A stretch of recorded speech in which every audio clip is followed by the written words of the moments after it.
Stick around because in this video, I'm going to show you how to make authentic Mexican chilaquiles. Cue YouTube intro. I don't have an intro, sorry. Welcome back everyone to another video. My name is Gabriel Carrillo, aka EdTech Bites. If you're not already subscribed to the channel, make sure you subscribe, hit that notification bell. That way you get notified whenever I upload more cooking and EdTech tutorials. And like I said in this video, we're gonna make authentic chilaquiles. Not migas and not that weird Texas stuff. We're talking authentic Mexican chilaquiles, which is why I have my national Mexican baseball team hat on, because we're doing it official Mexico today. So first thing we're gonna do is we're gonna go through our ingredients. First thing we're gonna need is 4 chile anchos, 1 chile guajillo, 1 tablespoon of chicken bouillon, 1 clove, salt and pepper to taste, 1 onion, a hunk of queso fresco, corn tortillas. I'm using about 3 per person, so I've got 12 here. Oil. Now that we have our ingredients, let's go over the actual cooking process. Step 1, what we need to do is make sure that we boil some water. If you need to heat it up in a pan, go ahead and do so. I've got this tea kettle, electric tea kettle. I'm gonna go ahead and boil about 2.5 cups of water by turning it on. And while that's going, let's go ahead and seed these peppers. So what I'm gonna do is just break them open, take the tops off, take all the seeds out. The more seeds you leave in there, the more heat you're gonna have. So go ahead and get them all seeded. And once you do that, go ahead and kind of place them aside as you do the rest. Once those are done, let's go ahead and actually dice our onion. So what I'm gonna do here is I'm gonna go ahead and dice this onion pretty small. And I'm gonna do like a cross hatch pattern in 2 different ways. And then when I chop down, I've got really small diced onions. So I'm gonna go ahead and dice up that onion, put it off to the side. Actually, I'm gonna go ahead and transfer this onto a plate.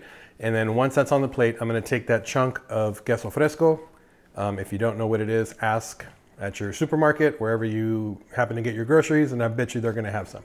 Go ahead and crumble that up with your hands, and you're gonna mix that with the onion and put that on the plate. And what we're gonna do is we're actually gonna top our chilaquiles with that later. So once you have that on the plate, go ahead and put that aside. And while that's going, I'm gonna go ahead and start heating up some oil in a pan. And actually I'm using a pretty large deep pan, or a skillet if you want. Whatever you're gonna use, go ahead and get your oil heated up, get that going. And while that's warming up, I'm gonna go ahead and start dicing up our corn tortillas. I've got them here, kind of fanning them out. And what I'm gonna do is I'm gonna cut them like in a 4x4 grid so that I'm left with little rectangles. So go ahead and do that, cut them all up, place them off to the side.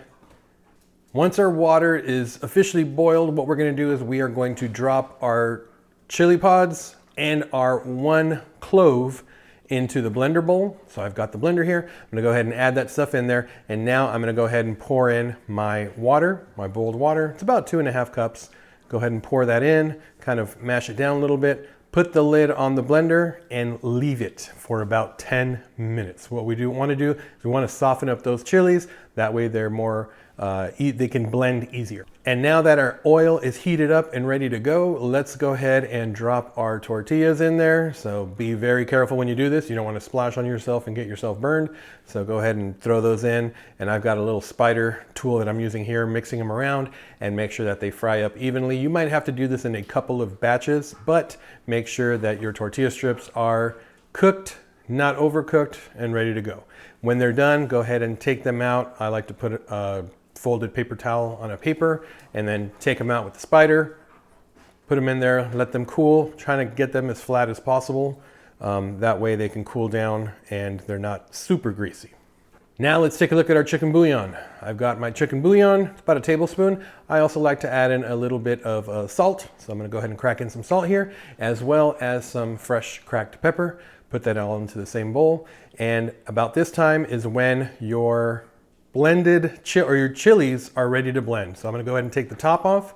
I'm gonna go ahead and pour in my spice mixture and put the top on carefully and start that blender. And we wanna go ahead and absolutely pulverize these chilies, and be really careful with that clove. Make sure that that blends in really well, and you'll hear that. So make sure that you have, you're paying attention, and then when you stop hearing that click, that means that the clove is completely pulverized and all blended in together. Now we're gonna go ahead and start pouring our chile mixture into our pan. I've got a really big 13, 14-inch pan here. I'm gonna put a little bit of that leftover grease from the tortilla strips in there, drop that in there, turn up the heat, and then go ahead and pour our chile mixture in there, chile mixture in there, and go ahead and heat that up, bring that up to a simmer. We wanna cook that with a little bit of oil.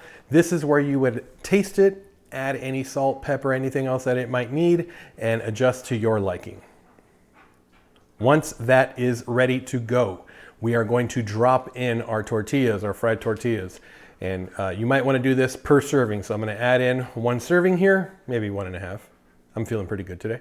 And go ahead and give those a quick mix. You don't want them sitting in there too long.